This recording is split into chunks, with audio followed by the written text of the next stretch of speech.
Na sessão desta quarta-feira, 26 de março, a deputada Luciane Carminati ocupou a tribuna para se pronunciar sobre a luta dos trabalhadores na educação estadual pela valorização salarial e reestruturação da carreira.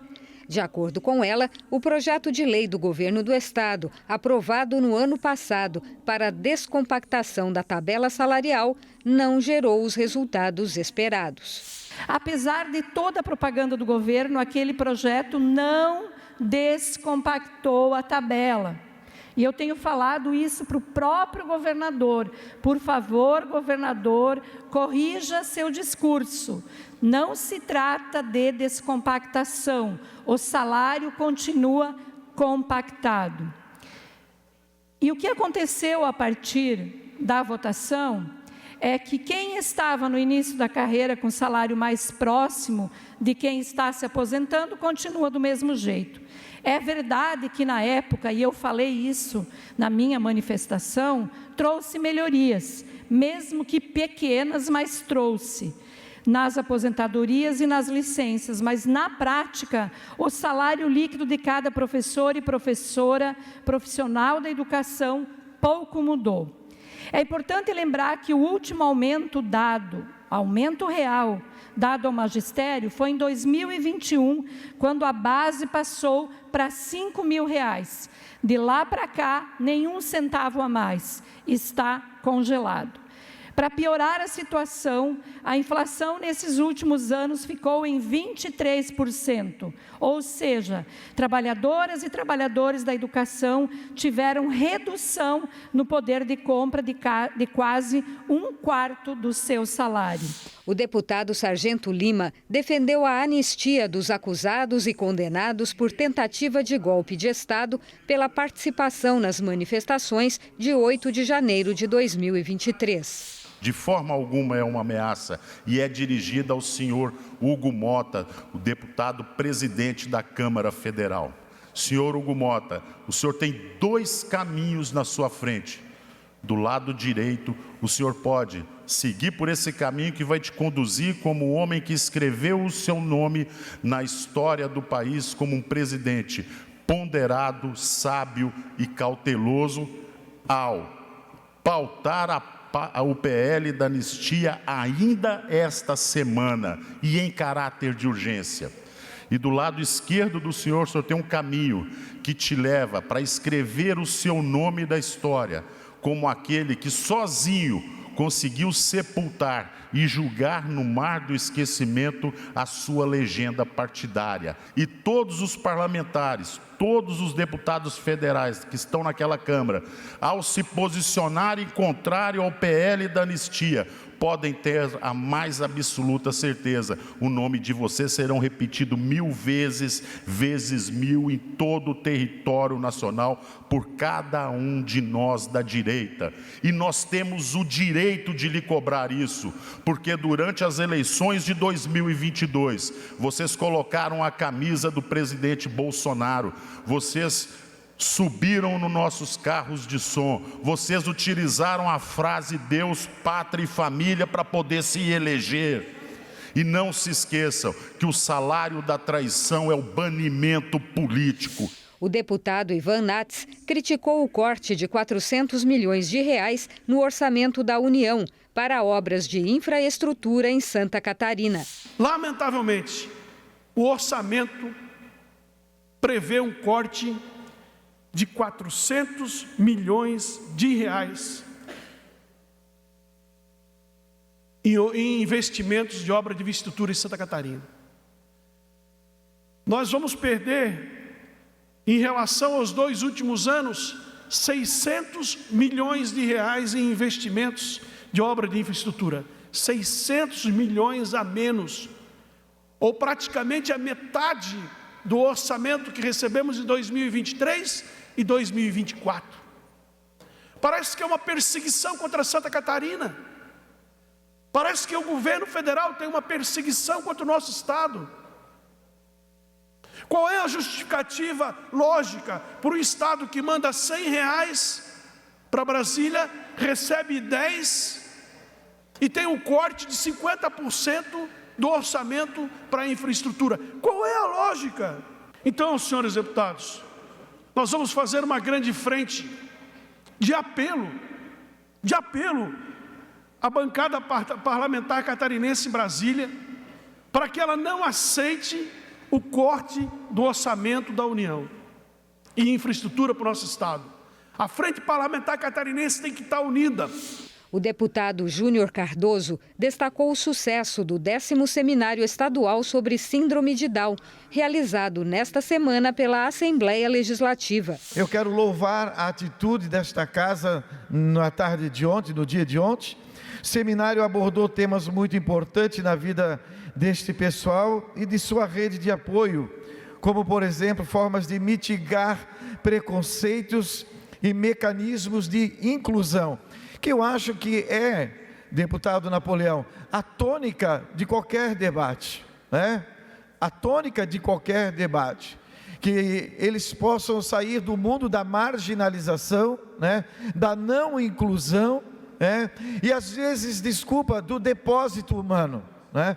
Porque parece que são pessoas que nunca servirão para um ambiente como esse. Então, o seminário de ontem, ele trouxe este conteúdo, né, da reinserção, da inclusão, né, e da capacitação. O deputado Matheus Cadorim apresentou os principais pontos do projeto de lei de autoria dele para regularizar o atendimento das pessoas em situação de rua em Santa Catarina. Hoje a gente vê muitas denúncias, a gente recebe muitas denúncias sobre o transporte e o despejo, até não gosto de usar essa palavra, porque a gente não está falando de objeto, está falando de seres humanos, mas é o despejo de moradores de rua de uma cidade para outra. E esse projeto de lei trata de criminalizar esse ato, né, trazendo isso como algo muito similar, inclusive, ao tráfico humano.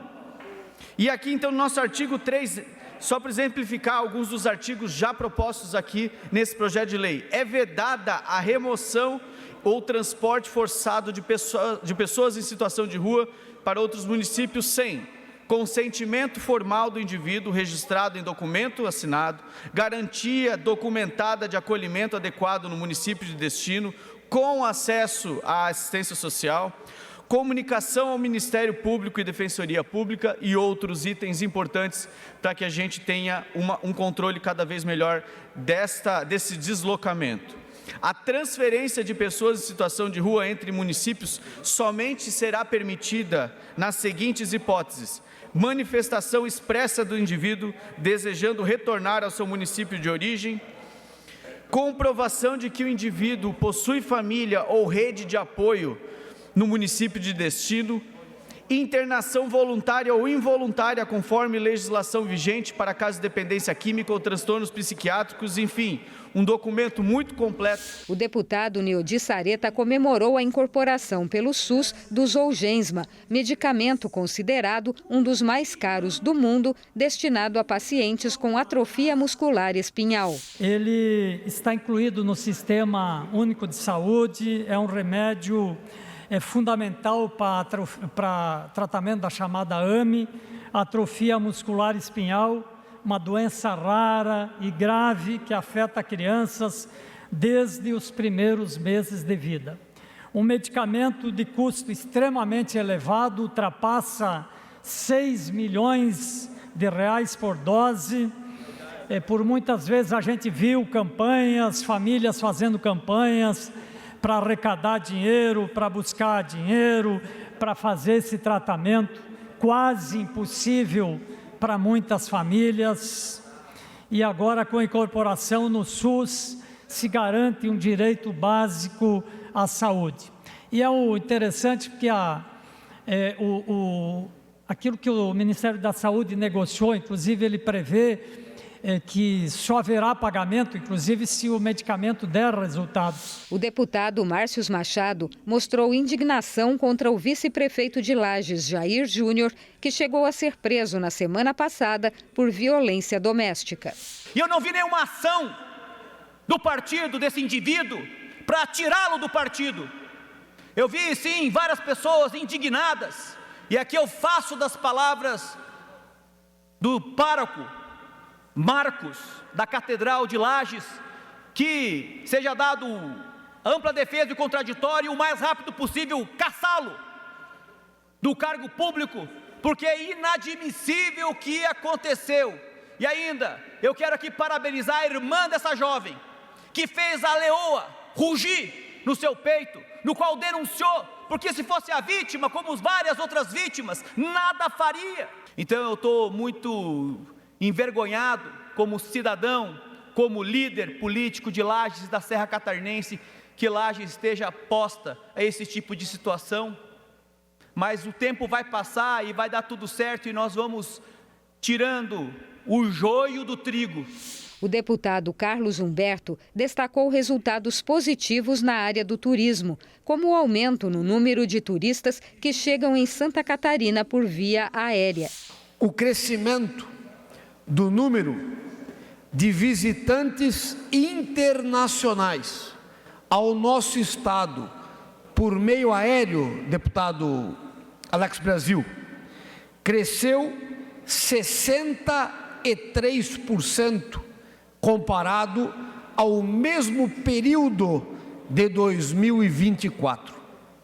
Foram mais de 410 mil estrangeiros de diversas nacionalidades diferentes que vieram ao estado de Santa Catarina nestes primeiros 90 dias por via aérea. O estado de Santa Catarina, em comparativo ao ano de 2023, já comemora um crescimento de 552%. 552%. O aeroporto de Florianópolis já é o terceiro aeroporto de desembarque internacional do Brasil. O deputado Dr. Vicente Caro Preso lembrou que nesta quarta-feira, 26 de março, é celebrado o Purple Day, Dia Roxo, que é o Dia Mundial da Conscientização sobre a Epilepsia. São quase 50 milhões no mundo que sofrem de epilepsia, 4 milhões no Brasil. Aqui em Santa Catarina, 1,51 caso para cada 1.500 pessoas.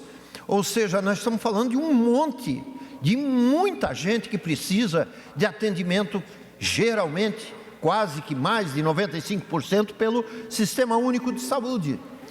E aí é que está o problema, que para a obtenção de vários tipos de exames simples, eu vou falar do eletroencefalograma, eu vou falar de outros exames como tomografia e eventualmente ressonância, que é um exame mais complexo, mais caro, é difícil o acesso. Agora, o pior de tudo é, eu, como neurologista, como médico, ainda atuo segunda e quinta lá em Jaraguá do Sul, consigo atender as pessoas, ter que ajuizar várias situações por falta de medicamentos anticonvulsivos. São vários tipos de remédio que existem há mais de 50 anos, que o SUS praticamente nos compele a usar para todos os tipos de epilepsia. Ou seja, efeitos colaterais graves e, acima de tudo, a ineficácia ou ineficiência. Então, nós já fizemos esse apelo, algumas vezes até para o Ministério da Saúde, para que reveja em sua lista alguns tipos novos de medicamentos antiepiléticos que possam ser liberados para as pessoas.